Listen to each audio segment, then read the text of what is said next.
جاءكم رسول من أنفسكم عزيز عليه ما عنتم حريص عليكم بالمؤمنين رؤوف رحيم. قال النبي صلى الله عليه وسلم لا يؤمن أحدكم حتى أكون أحب إليه من ولده ووالده والناس أجمعين،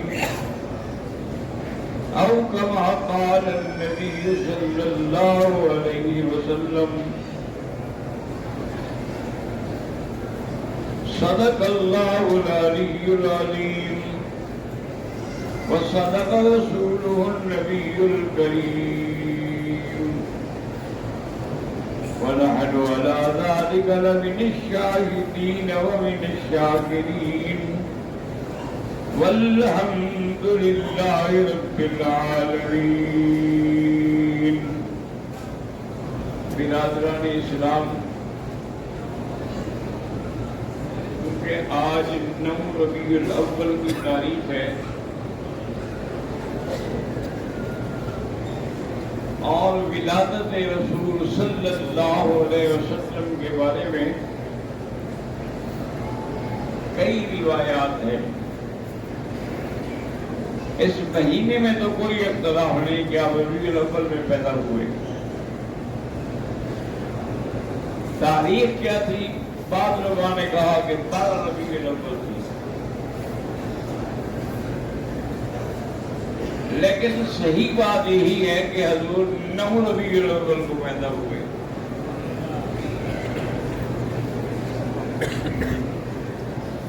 الحمدللہ آج کل لوگ بڑے ترقی یافتہ ہو گئے ہیں، کمپیوٹر کا زمانہ ہے، تو جو لوگ کمپیوٹر پہ کام کرنا جانتے ہیں ان سے کہیں کہ وہ دیکھیں کہ کیا 12 ربیع الاول جو ہے وہ سوموار کا دن بھی بنتا ہے.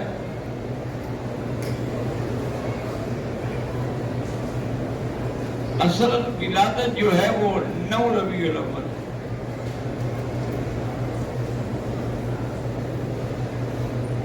اور عجیب شان ہے کہ حضور صلی اللہ علیہ وسلم کے والد عبداللہ جو تھے وہ مدینہ منورہ تشریف لے گئے تھے کچھ تجارت کے امور میں. اللہ کی شان ہے کہ وہی فوت ہو گئے.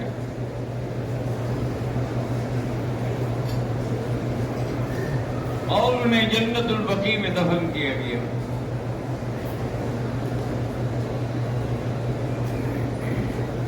تو حضور صلی اللہ علیہ وسلم کی جب ولادت ہے تو ظاہری دنیا کے اسباب کے تابع باپ کا سایہ بھی نہیں ہے.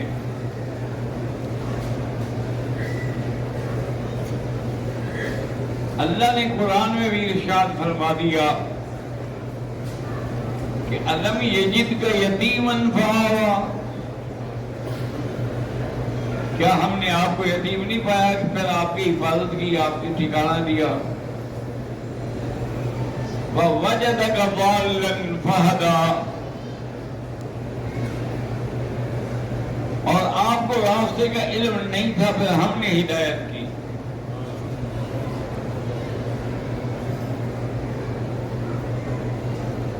سرزمین حرم کا عرب کا رواج ہے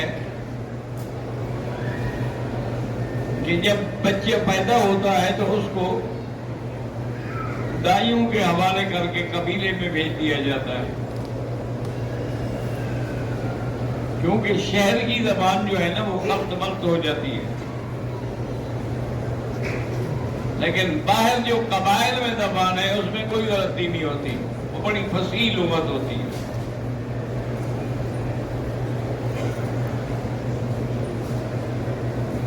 اب آپ والد فوت ہو چکے تھے، جب ولادت کی خبر ملی تو حضرت عبد المطلب نے اپنی کفالت میں لیا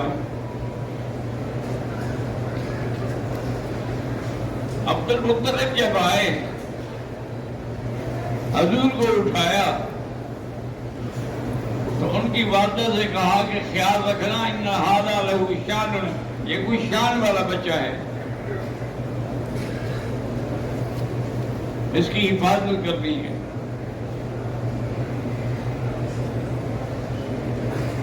اب جو دائیں آتی تھی نا بچے لینے کے لیے مختلف قبیلوں سے آتی رہی، لیکن اس گھر میں کوئی نہیں آیا کہ یہ یتیم بچہ ہے ہمیں کیا ملے گا، وہ تو پیسے کے لیے آتی ہے نا، اور وہ تو یتیم ہے، اس کا باپ فوت ہو گیا ہے، والدہ کے پاس بھی کوئی ایسی جائیداد اور دولت نہیں ہے، تو ہمیں کیا ملے گا کیا، اسی لیے کوئی نہیں آیا۔ سب سے آخر میں آنے والی بی بی حلیمہ سعدیہ ہے، اس کی گھٹنی بڑی کمزور تھی، اس لیے وہ لیٹ ہو گئی، اور جب وہ مکہ میں پہنچی تو اسے پتہ چلا کہ بس صرف ایک یتیم بچہ باقی ہے، باقی سب دایاں لے گئی۔ اس نے کہا چلو خالی جانے سے تو بہتر ہے نا۔ وہ آئے حضرت عبد المطلب گھر کے دروازے پہ موجود تھے، انہوں نے پوچھا بی بی تمہارا نام کیا ہے؟ اس نے کہا میرا نام حلیمہ ہے۔ فرمایا الحمدللہ، نام تو بڑا اچھا ہے، علم والی، حوصلے والی عورت۔ فرمایا قبیلہ کون سا ہے تمہارا؟ انہوں نے کہا بنو سعد۔ تو آپ خوش ہوئے، کہنے لگے کہ اسموں کے حلیمہ و قبیلتوں کے بنو سعد و ابنی محمد، میرا بیٹا بھی محمد ہے۔ تو حضرت عبد المطلب نے اس کے حوالے کیا، اسے ہدایات بھی دی کہ خیال رکھنا یہ بچہ مجھے کچھ نرالا شان والا لگتا ہے۔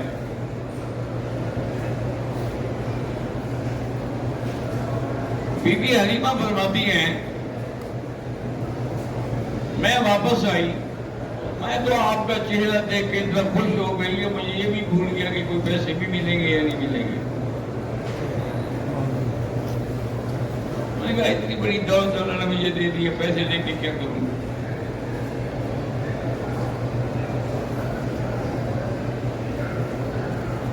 سیدہ حلیمہ فرماتی ہے کہ جب میں واپس آئی، حلیمہ کا شوہر موجود تھا، اس نے پوچھا ہاں کوئی بچہ ملا؟ انہوں نے کہا بچہ نہیں ملا، بچوں کا سردار ملا ہے۔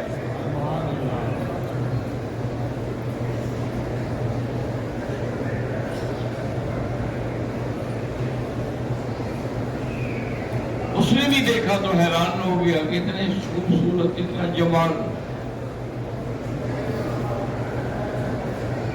بہرحال اونٹنی پہ بیٹھے، ایک ہی اونٹنی تھی ان کی،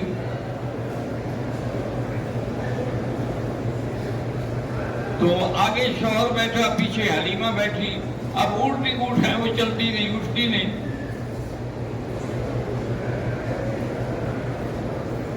بی بی حلیمہ یہ سمجھدار لوگ تھے، بچے پالتے تھے سرداروں کے۔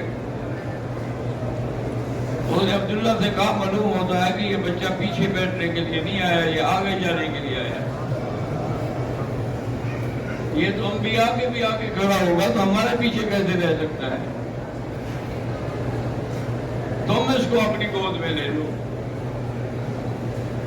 عبداللہ نے اسے اپنی گود میں لے لیا بڑا سنبھال کے۔ انہوں نے کہا اس کی اونٹ کی مہارت مجھے دے دو، اونٹنی کو میں چلاتی رہوں گی۔ انہوں نے کہا ٹھیک ہے، بس دینا تھا کہ اونٹنی تجھی اٹھ کے کھڑی ہو گئی۔ وہ تو اتنے ناز سے اور تیز چلی کہ ساری اونٹنیاں پیچھے رہ گئی اور حلیمہ سب سے پہلے اپنے گھر پہنچ گئی۔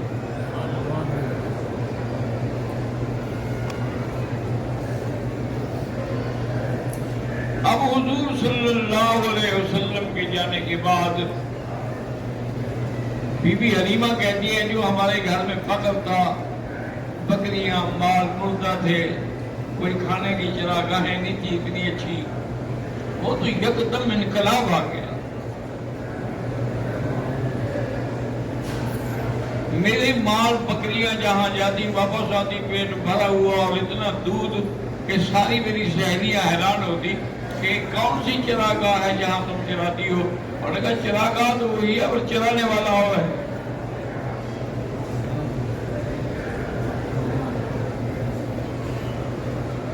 بی بی حلیمہ سعدیہ رضی اللہ عنہا. ہمیں بھی چاہیے کہ ہم قدر کریں کہ حضور کے پاس ایک دفعہ حلیمہ سعدیہ ملنے آئی نا تو آپ نے اپنی چادر مبارک بچھا دیجیے.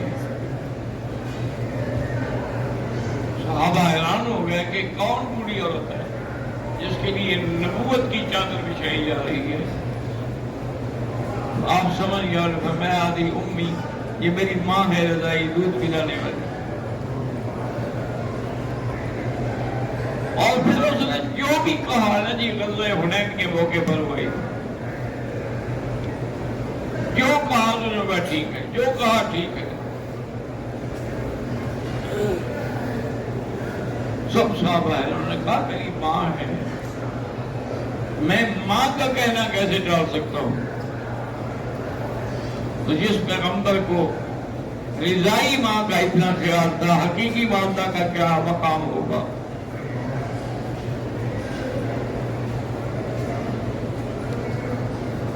اللہ تبارک و تعالی نے کلام مقدس میں جو فرمایا ہے وَوَجَدَكَ ضَالًّا فَهَدَىٰ. اس آیت کی تفسیر میں بعض علماء نے یہ بھی لکھا ہے کہ حضور صلی اللہ علیہ وسلم چلنے لگے بڑے ہو گئے 3-4 سال کے ہو گئے تو حلیمہ کی بیٹی کے ساتھ جاتے تھے بکریاں لے کے. تھوڑی دیر گزری کہ آپ کی بیٹی شینا جو ہے وہ روتی ہوئی بھاگتی ہوئی آ گئی. اماں اماں جلدی چلیں میرے بھائی محمد کو کسی نے قتل کر دیا. وہ تو بی بی دوڑی اس کا خاوند دوڑا قبیلے والے ساتھ والے دوڑے. آگے آئیں تو دیکھیں کہ حضور ایک درخت کی ٹہنی کو پکڑے ہوئے کھڑے ہیں اور چہرے پر پہلے سے بھی زیادہ نور ہے.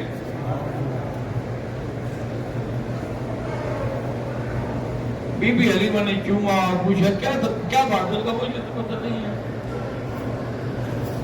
2 آدمی آئے تھے انہوں نے مجھے سلا دیا پھر میرا سینہ چاک کر دیا پھر پتہ نہیں اس میں کیا ڈالا پھر سلائی کر دی چلے گئے میں ٹھیک ہو گیا.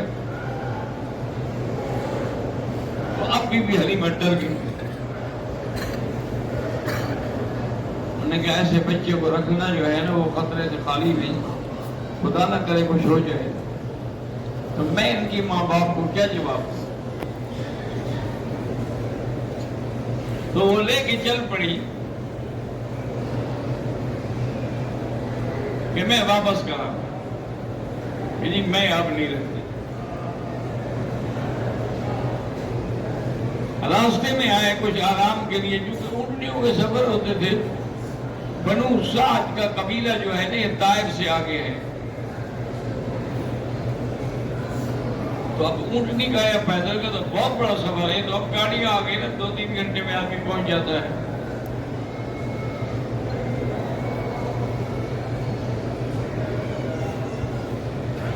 تو راستے میں جب آرام کرنے کے لیے کچھ دیر رکے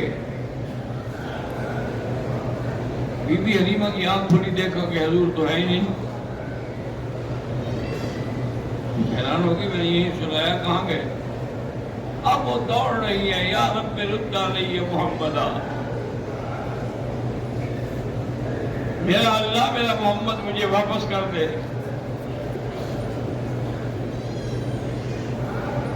ایک آدمی آگے آیا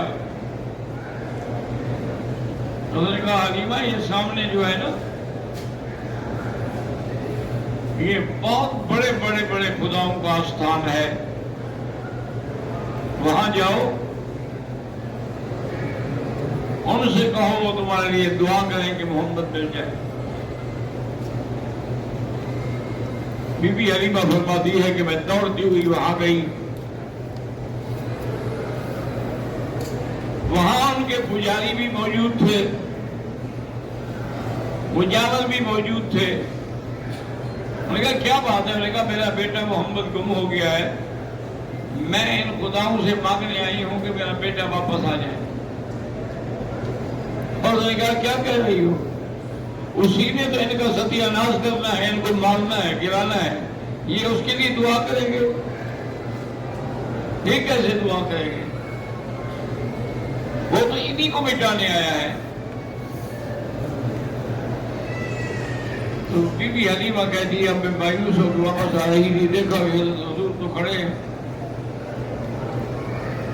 میں نے سینے سے لگایا، منڈی پہ بٹھایا، مکے میں پہنچا. میں نے کہا اب میں لکھوں گی اپنے قبیلے میں، میری طاقت نہیں ہے اس کی حفاظت کرنے کی. اللہ کی شان دیکھیں نا جی، اس کے نرالے انداز ہیں کہ والد مدینے میں فوت ہو گئے. آپ کی والدہ جو ہے وہ بھی آپ کو لے کے مدینے گئی، کیونکہ وہ بنو نجار سے تھے نا.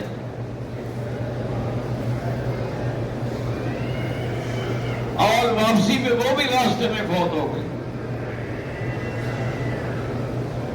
اب بھی مدینے اور مکے کے درمیان میں صحیح سڑک سے ہٹ کے کچھ دور وہاں وہ حضور صلی اللہ علیہ وسلم کی والدہ کی قبر ہے.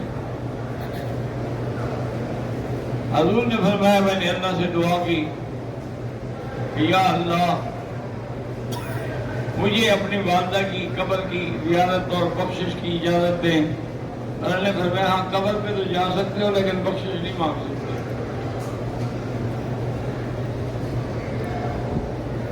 اس کی وجہ یہ ہے کہ جو شرک میں مر جائے پھر اس کے لیے دعا نہیں کی جاتی. حضرت ابراہیم علیہ السلام دعا مانگتے رہے اپنے باپ کے لیے، لیکن جب باپ فوت ہو گئے تو اللہ نے منع کر دی. وما كان استغفار ابراہیم لأبيه إلا عن موعدة وعدها إياه فلما تبين له أنه عدو لله تبرأ منه. حضرت ابراہیم دعا مانگتے رہے اللہ میں اپنے کی مغفرت فرما. جب پتہ لگ گیا کہ ان کی موت آ گئی ہے اللہ نے حکم دیا کہ اب تم مشرک کے لیے دعا نہیں مانگ سکتے ہو. تو حضرت ابراہیم نے دعا چھوڑ دی، کیونکہ جو مشرک میں مر جائے اس کی نجات کا کوئی رستہ ہی نہیں. من مات یشرک باللہ شیئا حرمہ اللہ علیہ الجنہ. جو آدمی اس حال میں مر جائے کہ اللہ کے ساتھ شرک کرتا ہو اللہ پاک نے اسے جنت میں جانا حرام کر دی. ومن مات لا یشرک باللہ شیئا حرمہ اللہ علیہ النار. اور جو مرے اور شرک نہ کرے اس پر جہنم حرام، وہ سیدھا جنت میں جائے گا. حضور صلی اللہ علیہ وسلم بہرحال تشریف لے گئے، وہاں بیٹھے رہے. اور جو ساتھی تھے وہ بتاتے ہیں کہ حضور کے آنسو رک نہیں رہے تھے والدہ کے غم سے. پھر حضور وہاں سے واپس آ گئے.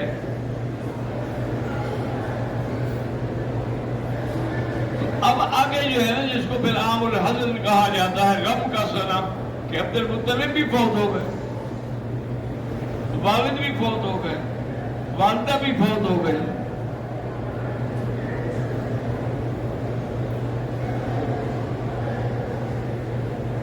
اصل میں میرے اللہ کے ہر فیصلے میں کوئی راز ہے، کیونکہ اللہ یہ چاہتے تھے کہ میرے نبی کی نظر صرف اپنے خدا پر ہونا، باپ پر ہونا، دادے پر ہونا، کسی پر. کہتے نہیں اس کو باپ نے پالا ہے، باپ نے حفاظت کی، دادے نے بڑا خیال رکھا. نہیں، یہ میرا محمد مصطفیٰ وہ شان والا بندہ ہے جس کی میں خود حفاظت کروں.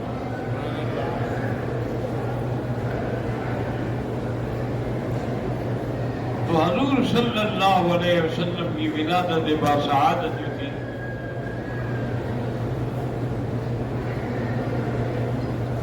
اسی لیے کسی نے کہا تھا نا کہ حضور آئے سر آفرینش پا گئی دنیا، حضور آئے تو ظلمت کو مٹا گئی دنیا۔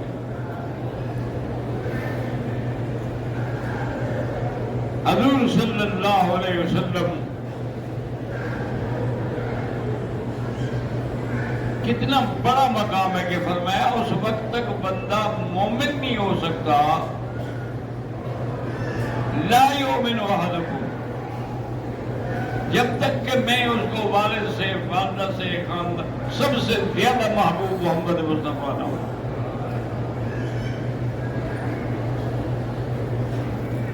اس لیے علماء نے یہاں ایک نقطہ لکھا ہے، توجہ کرو گے انشاءاللہ تو حضور کی آج ولادت کا دن ہے، یاد رہے گا۔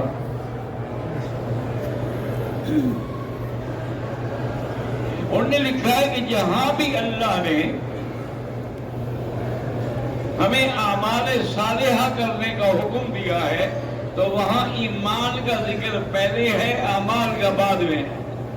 ان الذین آمنوا وعملوا الصالحات، جس سے اشارہ ہے کہ جب تک ایمان نہیں ہوگا اعمال کی کوئی حقیقت نہیں۔ اعمال تو مشرکین مکہ بھی بڑے کرتے تھے، طواف کرتے تھے۔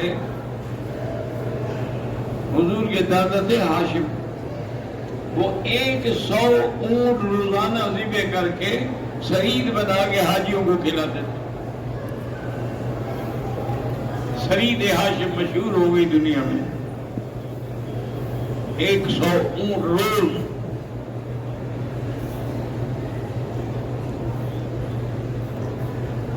کباب بھی کرتے تھے اور احرام باندھ کے بنا مزدلفہ بھی جاتے تھے، لیکن چونکہ ایمان نہیں تھا لہذا کچھ بھی قبول نہیں۔ تو ہر چیز کی بنیاد کیا ہے؟ ایمان ہے۔ ایمان ہوگا تو عمل قبول ہوگا ورنہ نہیں ہوگا۔ اور ایمان کی جان کیا ہے؟ محبت محمد مصطفیٰ، کہ حضور کی محبت ہوگی تو ایمان ہوگا ورنہ لا یؤمن، مومن نہیں ہوگا وہ۔ حتی یکون ہواہ تبعا لما جئت بہ، تو حضور کی محبت جو ہے وہ بھی گویا کہ ایمان کی بنیاد ہے۔ اگر ایمان نہ ہو عمل قبول نہیں، حضور کی محبت نہ ہو تو ایمان ہی قبول نہیں۔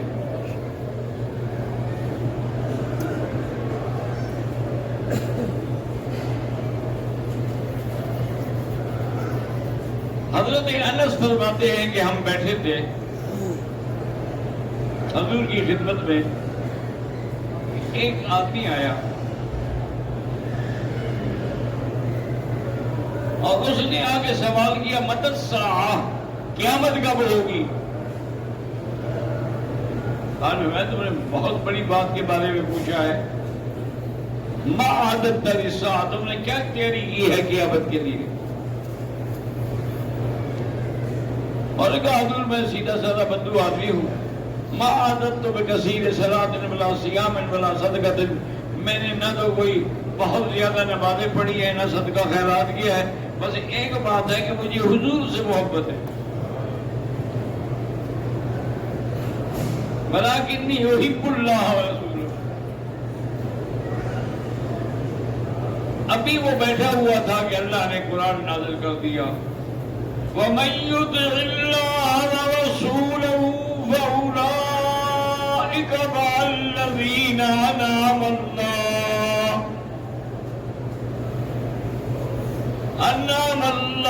عَلَيْهِم مِّنَ النَّبِيِّينَ وَالصِّدِّيقِينَ وَالشُّهَدَاءِ وَالصَّالِحِينَ